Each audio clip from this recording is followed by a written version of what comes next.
اپنی رہائش گاہ میں پہنچنے کے بعد میں بہت دیر تک یوں ہی خاموش بیٹھا رہا۔ یہ سوچ رہا تھا کہ اب مجھے کیا کرنا چاہیے۔ اس طرح بیکاری میں وقت گزارنا تو کوئی مناسب بات نہیں تھی۔ کچھ نہ کچھ مصروفیت تو ہونی ہی چاہیے۔ ریڈ مین کی جانب سے کوئی دوسری ہدایت بھی نہیں ملی تھی، لیکن مجھے یہ بتا دیا گیا تھا کہ اگر میں عارضی طور پر کچھ معلومات حاصل کرنا چاہوں تو ایک مخصوص ڈپارٹمنٹ میں پہنچ جاؤں، جہاں مجھے میرے نام اور کوڈ کے ساتھ میری ہدایات مجھے بتا دی جائیں گی، کیونکہ بعض اوقات ریڈ مین کسی سے براہ راست رابطہ نہیں قائم کر سکتا تھا۔ ایسے لمحات میں اسے ڈپارٹمنٹ سے رجوع کر کے ہدایات مل جایا کرتی تھی۔ بڑا عجیب و غریب سسٹم تھا اس عجیب و غریب دنیا کا۔ ڈپارٹمنٹ میں پہنچ کر مجھے ریسیپشن سے معلومات حاصل کرنا پڑی اور پھر مجھے میرے کارڈ کے نمبر کے مطابق مطلوبہ ٹیبل پر بھیج دیا گیا، جہاں ایک عمر رسیدہ عورت بیٹھی ہوئی کاغذات میں کھوئی ہوئی تھی۔ مجھے دیکھ کر اس نے خوش اخلاقی سے گردن ہلائی اور کرسی پر بیٹھنے کا اشارہ کیا۔ میں نے اپنا کارڈ اس کے سامنے رکھ دیا۔ جی فرمائیے، اس نے کارڈ کا نمبر دیکھ کر ایک رجسٹر کھولتے ہوئے کہا۔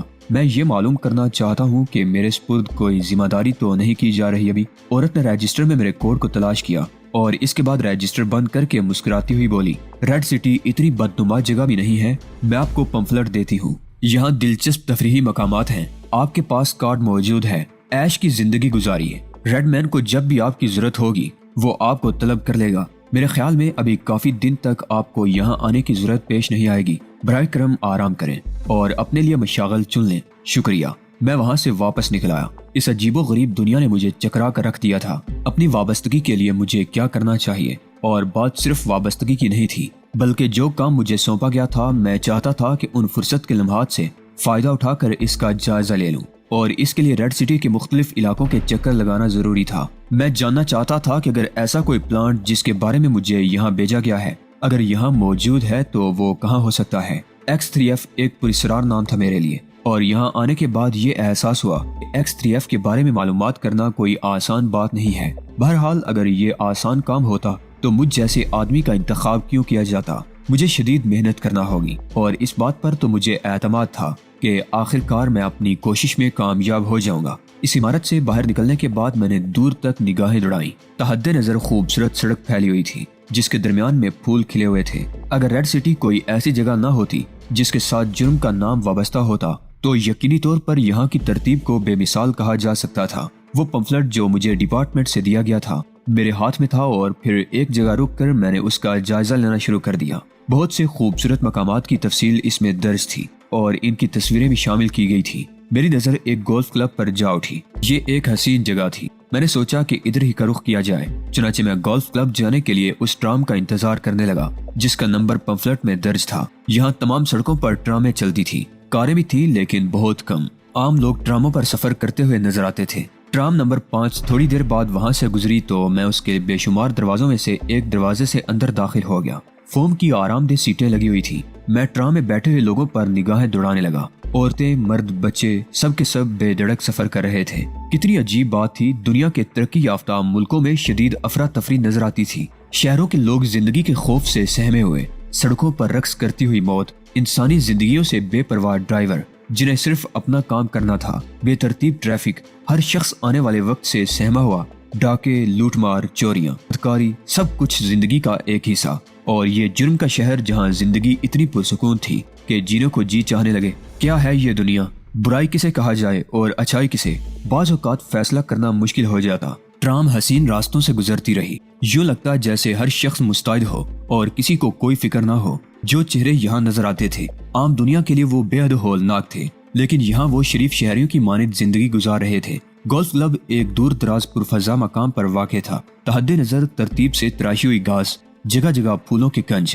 گولف کے لیے گراؤنڈ کی جو ترتیب ہوتی ہے وہ حسین ترین۔ کچھ لوگ کھیل میں مصروف نظر آئے۔ میں اس پرفضا مقام پر دور تک آگے بڑھتا چلا گیا، لوگوں کا کھیل دیکھ رہا تھا۔ کسی کو کسی کا خوف نہیں تھا۔ بہت دیر تک میں اسی طرح گھومتا پھرتا رہا۔ پھر مجھے ایک چھوٹا سا خیمہ نظر آیا جس کے آس پاس کوئی موجود نہیں تھا۔ ابھی میں اس خیمے کے عقبی حصے میں پھیلے ہوئے مضبوط تناور درختوں کا جائزہ لے رہا تھا کہ اچانک ہی مجھے خیمے سے ایک مجھول سا بوڑھا شخص گھٹنوں کے بل نکلتا ہوا نظر آیا۔ خیمے سے باہر آ کر وہ سیدھا کھڑا ہو گیا۔ اس کے جسم پر ڈھیلا ڈھالا سوٹ تھا، ایک سوکھی سی ٹائی بندھی ہوئی تھی، اور وہ عجیب و غریب شخصیت کا مالک نظر آ رہا تھا۔ ابھی وہ سیدھا ہی کھڑا ہوا تھا کہ دفعتاً درخت سے 3 آدمی بیک وقت کودے اور انہوں نے بوڑھے شخص کو دبوچ لیا۔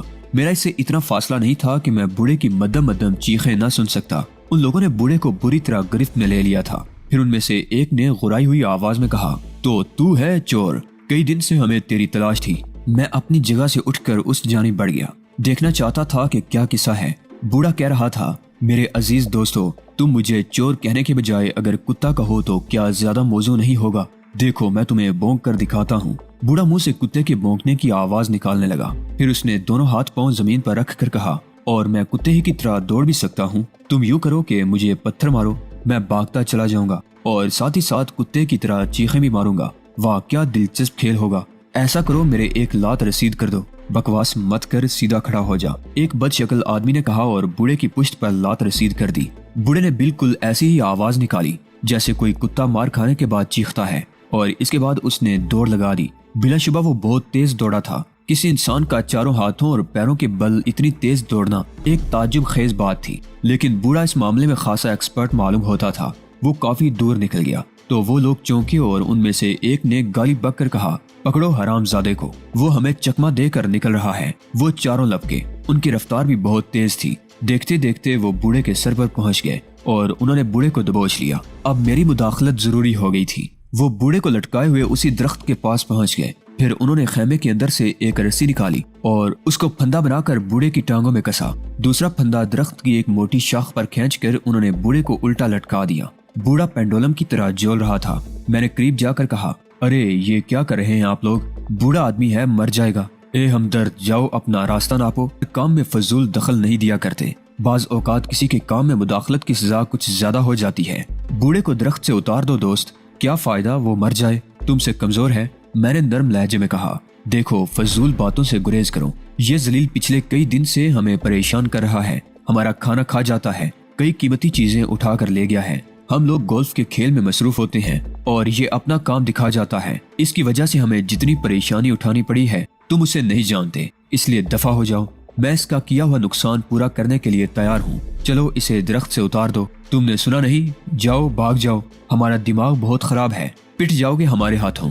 मैं तुमसे आजिज़ी से कहता हूँ कि इसे दरख्त से उतार दो। एक कमजोर आदमी पर जुल्म बेहतर नहीं है, इसका साथी मालूम होता है। चलो ठीक है, इसे उतार कर उसे लटका दो। उनमें से एक ने अजराए ताफुन कहा, ठीक है बहादुरो, तुम मुझे उल्टा लटका सके तो मैं तुम्हें तस्लीम कर लूंगा। मैंने कहा, और उन्हें मेरा ये चैलेंज बहुत बुरा महसूस हुआ। तीसरे ने मेरा गिरेबान पकड़कर झटके देते हुए कहा, लगता है तेरी शामत आ गई है। अब तुम्हारी शामत आई है क्योंकि मेरे गिरेबान पर हाथ डाल चुके हो। मैंने कहा और अपने जूते की एड़ी उसके पाँव के पंजे पर रगड़ी। वो गोल्फ के नरम जूते पहने हुए था और इस हमले का मतवक्के भी नहीं था। उसकी हलक से चीख निकल गई और वो मेरा गिरेबान छोड़कर पीछे हटा तो मैंने एक घूंसा उसकी ठोड़ी पर जड़ दिया। बस यूं जंग का आगाज हो गया। उसके दोनों साथी तैयार हो चुके थे और मैंने एक बॉक्सर किसी पोजीशन इख्तियार कर ली क्योंकि ये कोई खूनरेज जंग नहीं थी, बस उन लोगों को मजा चखाना था, इसलिए मैंने उन्हें घूंसों पर रख लिया। बूढ़ा लटका रेफरी के सिफराइज सर अंजाम दे रहा था और मेरी हिम्मत अफजाई कर रहा था।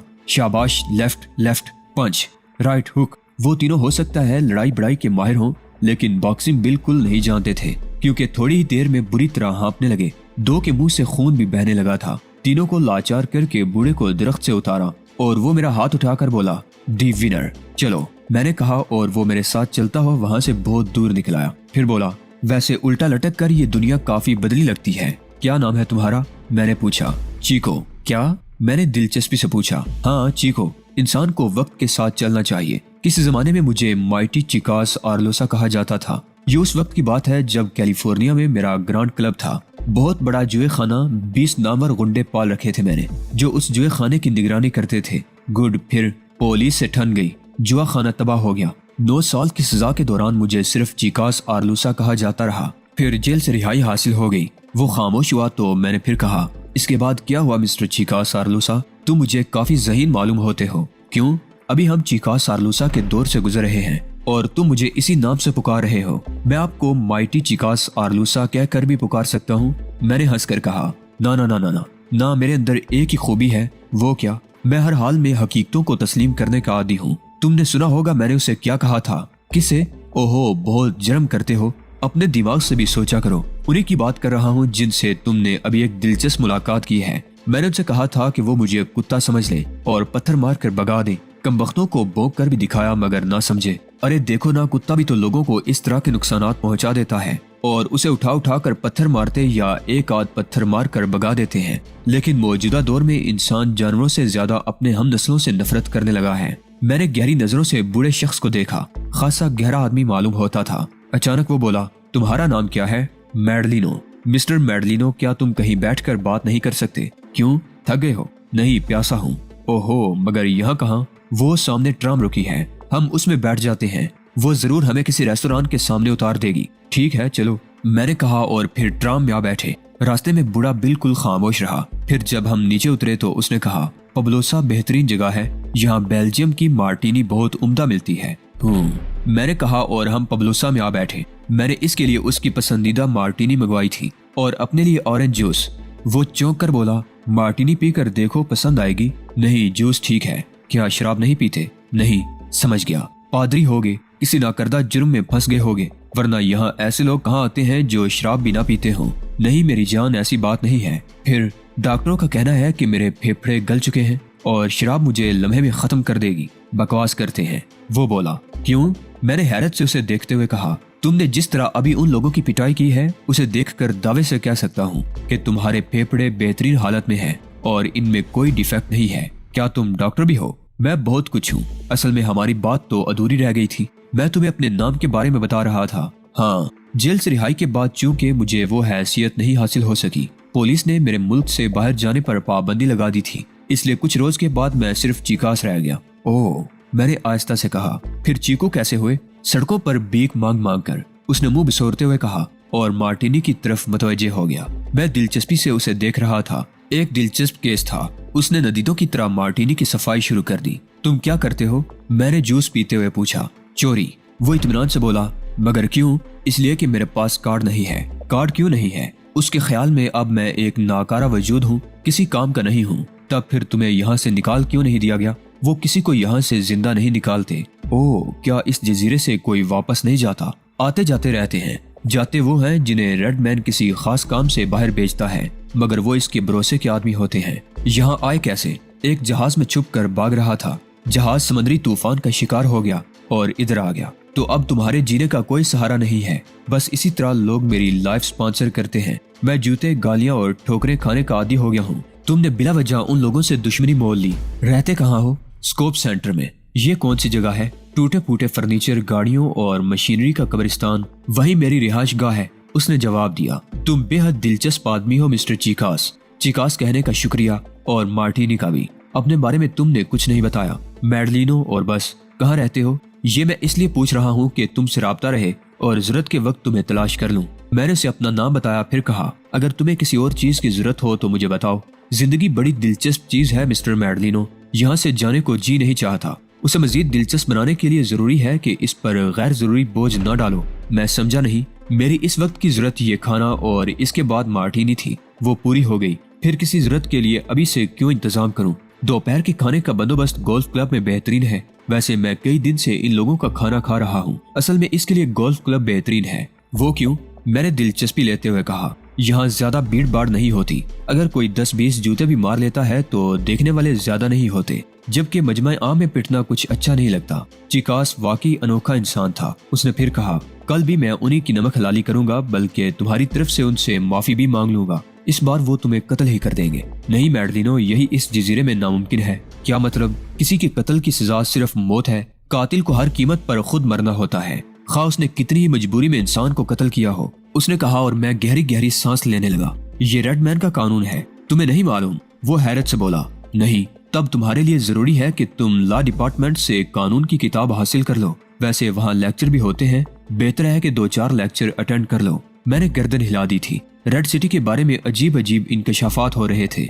बहरहाल ये एक हैरतनाक हकीकत थी कि रेड मैन के कवानीन एक आइडियल मुमलिकत के कवानीन थे। मुझे ये सब कुछ अजीब लग रहा था। फिर चिकास ने उठते हुए कहा, तुम्हारे साथ ये लम्हात बहुत दिलचस्प रहे, मैं इन्हें याद रखूंगा। वैसे तुमसे मुलाकात जरूर होगी। तुम बेहतरीन इंसान हो। उसी रोज मुझे पैगाम मिला कि रेड मैन मुझे तलब करता है। एक शख्स ने मेरी रहनुमाई एक इमारत में की थी, जिसके एक कमरे में मुझे रेड मैन की आवाज माइक पर सुनाई दी। मिस्टर मैडलिनो। सर, मैंने गर्दन झुका कर कहा। रेड सिटी की सैर की? जी। कैसा पाया? अल्फाज में तारीफ नहीं कर सकता। میں نے جواب دیا، شکریہ، تمہارے ماضی کی تفصیل نہیں ملتی، اپنے بارے میں کچھ بتانا پسند کرو گے؟ میری کہانی مجھ جیسے دوسرے لوگوں کی کہانی سے مختلف نہیں ہے سر، پھر بھی آپ کے حکم کی تعمیل میں اپنا بایو ڈیٹا پیش کیے دیتا ہوں۔ میں نے اپنے بارے میں وہ کہانی سنا دی جو مجھے او ڈپارٹمنٹ کے چیف کی حیثیت سے سنائی گئی تھی۔ کنگ میڈلینو کوئی فرضی نام نہیں تھا، بلکہ کنگ کی ایک کہانی تھی، اور اب میڈلینو تل ابیب کا قیدی تھا، بلکہ شاید اسے موت کی سزا دی جا چکی تھی، لیکن خفیہ طور پر۔ میری کہانی سننے کے بعد ریڈ مین نے کہا، تمہارے بارے میں میرا یہی اندازہ تھا، اصل میں تمہارے لیے میں نے مختلف انداز میں سوچا ہے۔ کیا سر؟ تمہیں کسی عام کام میں نہیں لگانا چاہتا، بلکہ تمہیں بین الاقوامی امور کے لیے استعمال کرنا چاہتا ہوں۔ میں اس حکم کی تعمیل کر کے خوشی محسوس کروں گا، بس اس کا خیال رکھا جائے کہ بیرونی دنیا میڈلینو کی سخت دشمن ہے، اس کا خیال رکھا جائے گا۔ اب مجھے حکم کیا جائے، میں نے کہا، حالانکہ دل میں سخت جذبز ہو رہا تھا۔ یہ سر منڈاتے ہی اولے پڑنے والی بات تھی۔ اوہ، ابھی نہیں، بلکہ مستقبل قریب میں بھی نہیں۔ ابھی تم آرام کرو اور عیش کرو۔ یہ بات میں نے تم سے برے سبیل تذکرہ کی ہے۔ میں دل ہی دل میں خوش ہو رہا تھا۔ جیسے آپ مناسب سمجھے سر۔ اپنے طور پر تم اور تمہارے ساتھی مطمئن ہیں؟ جی سر، اور حیران بھی۔ حیران کیوں؟ آپ نے جتنی ذمہ داریاں سنبھال رکھی ہیں ان پر غور کر کے دماغ چکرا جاتا ہے۔ اس کے باوجود آپ اپنی مملکت میں رہنے والے ہر شخص کا انفرادی خیال بھی رکھتے ہیں۔ لفظ مملکت تم نے خوب استعمال کیا۔ بہرحال کھلی آنکھیں ہی زندگی کی علامت ہوتی ہیں، آنکھیں بند ہونے سے موت واقع ہو جاتی ہے۔ بڑی بات ہے سر۔ اوکے، آرام کرو، دوسری طرف سے کہا گیا۔ اس کے بعد مائک بے جان ہو گیا۔ میں عجیب سے تاثرات سے باہر نکل آیا۔ اس میں کوئی شک نہیں تھا کہ ریڈ مین نے مجھے حیران کر دیا تھا۔ اس کی فطرت بھی نظر آتی تھی، نہ جانے کیا کہانی تھی اس کی، اور واقعی وہ ایک شخص تھا بھی یا نہیں۔ بعد میں کوئی کام نہیں تھا، لیکن اپنے وقت کے ضیاع اور اس کام میں تساہل نے مجھے ذہنی طور پر الجھا رکھا تھا۔ آفتاب کمال کا خیال بھی دل میں آتا تھا اور دل پریشان ہو جاتا تھا کہ نہ جانے وہ کس حال میں ہو۔ شام بڑی اداس تھی۔ نیلس کا خیال آیا، اچھی دوست تھی اور عام لڑکیوں سے بہت مختلف۔ میرا دماغ اس کی جانب مائل ہو گیا۔ دل میں خیال تھا کہ ممکن ہے ابھی فلیٹ میں ہی موجود ہو اور شکار کی تلاش میں باہر نہ نکلی ہو۔ سیدھا اس کے فلیٹ کی طرف چل پڑا۔ کچھ دیر کے بعد میں نے اس کے فلیٹ کی بیل کے بٹن پر انگلی رکھ دی۔ ایک تقریباً 6 سالہ بچی نے دروازہ کھولا اور بڑی تہذیب سے بولی، ہیلو سر۔ ہیلو بیبی، کیا مس نیلس موجود ہیں؟ آپ پلیز اندر تشریف لے آئیے، بچی نے کہا۔ اتنی سی بچی کی اس تہذیب نے مجھے متاثر کیا تھا۔ میں اندر داخل ہو گیا۔ بچی مجھے کمرے میں لے گئی تھی۔ تشریف رکھیے سر۔ نیلس کہاں ہیں؟ ممی اس وقت ہل مین میں ہوں گی، لیکن میں انہیں فون کیے دیتی ہوں۔ آپ پلیز اپنا نام بتا دیں، بچی نے کہا۔ ممی؟ میں نے سرسراتی آواز میں کہا اور بچی گھبرا گئی۔ نہیں، سوری سر، میرے منہ سے غلط نکل گیا تھا۔ Sorry, very sorry sir. Sir مجھ سے غلطی ہو گئی، سر مجھے معاف کر دیں۔